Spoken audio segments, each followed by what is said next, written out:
Assalamualaikum warahmatullahi wabarakatuh. Perkenalkan, nama saya Ulfa Zahratul Idat, NIM 126. Nah, di video kali ini saya akan mereview salah satu buku dari dosen kita, yaitu Bapak Agus Hirmawan, yang judulnya Konseling dan Psikoterapi Islam. Nah, di buku ini tebalnya kira-kira 68 halaman, dan juga buku ini diterbitkan oleh penerbit Yayasan Hajah Kartini Kudus tahun 2024. Dua alasan kenapa kita wajib membaca buku ini. Yang pertama, karena isi materi yang cukup lengkap dan juga bisa menjadi referensi tambahan untuk kita semua dalam mempelajari khususnya konseling dan juga psikoterapi Islam. Kemudian yang kedua yaitu ukuran bukunya yang tidak terlalu besar dan juga lebih praktis ya untuk dibawa kemana-mana. Kemudian bahasanya juga mudah dipahami dan juga selanjutnya jelas, ya. Kita masuk ke bab yang pertama, yaitu pengertian, fungsi, tujuan, metode, prinsip, persamaan dan perbedaan konseling serta psikoterapi Islam. Kita masuk ke pengertian konseling. Konseling adalah pemberian nasihat, pemberian anjuran dan juga pembicaraan dengan bertukar pikiran. Pengertian psikoterapi Islam menurut Lewis Wolberg yaitu perawatan dengan menggunakan alat-alat psikologis terhadap permasalahan yang berasal dari kehidupan emosional, yang dimana seorang ahli secara sengaja menciptakan hubungan profesional dengan klien atau pasien yang bertujuan menghilangkan, mengubah, dan juga menemukan gejala-gejala yang ada, memperbaiki tingkah laku yang rusak, meningkatkan pertumbuhan serta perkembangan kepribadian yang positif. Kita masuk ke bab 2, yaitu hakikat manusia dalam pandangan Islam dan kebutuhan manusia kepada terapi atau konseling. Nah, hakikat manusia di sini itu manusia sebagai makhluk biologis yang dimana dia punya insting. Kemudian sebagai pribadi makhluk. Pribadi makhluk itu cirinya memiliki potensi akal untuk berpikir rasional dan mampu menjadi hidup sehat, produktif dan efektif. Kemudian manusia sebagai pribadi makhluk itu dia memiliki kesadaran dan juga memiliki kebebasan untuk menentukan pilihan dan bertanggung jawab. Kemudian ada manusia itu sebagai makhluk sosial, di mana manusia itu tidak bisa hidup sendiri dan juga pastinya membutuhkan bantuan orang lain. Ketiga, membahas tentang sejarah, teknik, dan hubungan psikoterapi Islam dengan ilmu lainnya. Yang pertama ada sejarah psikoterapi Islam. Nah, menurut Ibnu Khaldun, sebagai salah satu pelopor pendekatan sosiologis dalam teori sejarah, mengungkapkan bahwa ilmu pengobatan Islam yang terkandung dalam literatur hadis pada dasarnya bersumber dari ilmu pengobatan Arab Badui yang berdasarkan pengalaman panjang dan tidak melalui eksperimen atau percobaan ilmiah. Hal tersebut dikarenakan pada zaman terdahulu perkembangan ilmu riset dan teknologi belum seperti sekarang. Tentu hal itu berbeda dengan yang dilakukan ilmuwan sekarang yang memiliki perkembangan pesat secara signifikan, khususnya di negara-negara maju.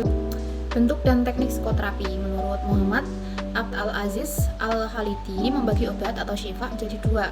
Pertama, obat hissi, yaitu obat yang menyembuhkan penyakit fisik seperti berobat dengan madu, terus minum air buah-buahan yang disebutkan dalam Al-Quran. Kemudian yang kedua, obat maknawi. Maknawi itu untuk pengobatan ruh dan kalbu manusia dengan doa-doa dan juga isi kandungan Al-Quran. Kita masuk ke bab 4 tentang sehat dan sakit dalam Islam.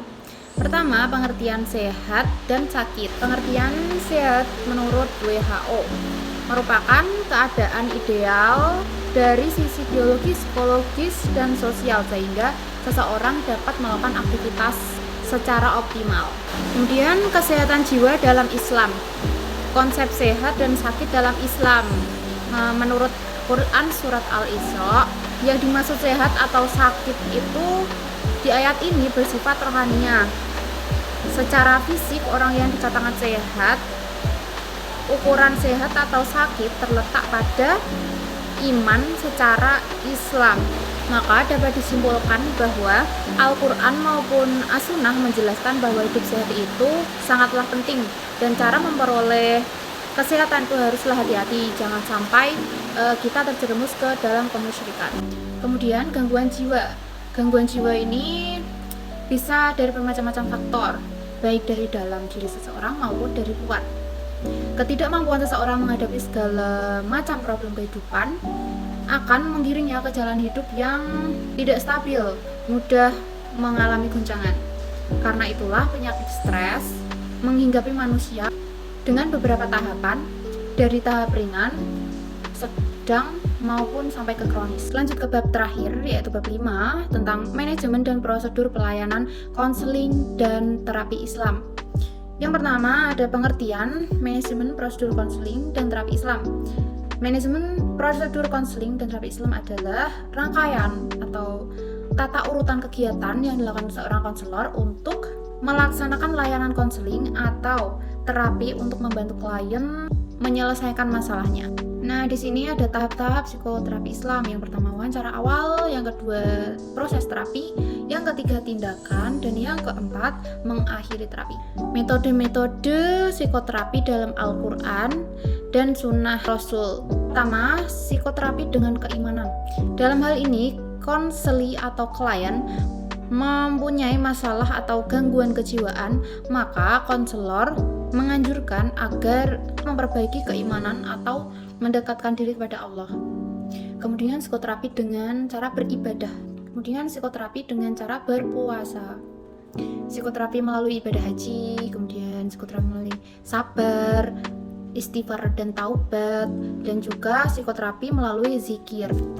Dengan demikian, setiap konselor Islami dapat menyarankan ke 8 jenis psikoterapi Islam ini kepada klien, walaupun secara bertahap, sehingga akhirnya klien dapat keluar dari permasalahan yang dihadapinya. Pada akhirnya, klien dapat merasakan kedamaian, ketentraman, dan kebahagiaan yang hakiki. Oke, itu tadi beberapa ulasan mengenai buku konseling dan juga psikoterapi Islam. Semoga dengan adanya video ini dapat menambah wawasan dan juga referensi untuk kita semua. Kurang lebihnya saya mohon maaf. Wassalamualaikum warahmatullahi wabarakatuh.